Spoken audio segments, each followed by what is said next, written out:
Eng katta tavakkal umuman tavakkal qilmaslikda. Tavakkal qilish kerak.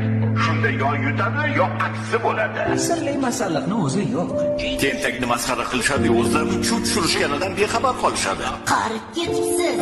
Umr oqar daryo deyishadi. Kimga yoqmasa, o'zlari o'zgarsinlar, sen emas. Manmanlik halokatlarning birinchi sababchisi bo'ladi. Tasodifan bo'lmaydi. Senga ishonmayman. Hechqisi yo'q. Asosiysi o'zingga ishon. Xato qilish bizga xos. Kechirish esa ilohiy. Hamma gap o'zingda. Ko'biklarmish. Keraksiz temir uyumlarida. Hayot har doim sen o'ylagandek bo'lmaydi. O'tmish bilan yashamaslik kerak. Chunki o'tgan ishni qaytarib bo'lmaydi. Meni bir do'stim kubok haqida juda yaxshi gap aytgandi. Foydasiz temir tersak. Odamni urishlariga qarab bo'lish kerak. Hozirgi qaroring seni ayni damda kim bo'lishingni belgilab beradi.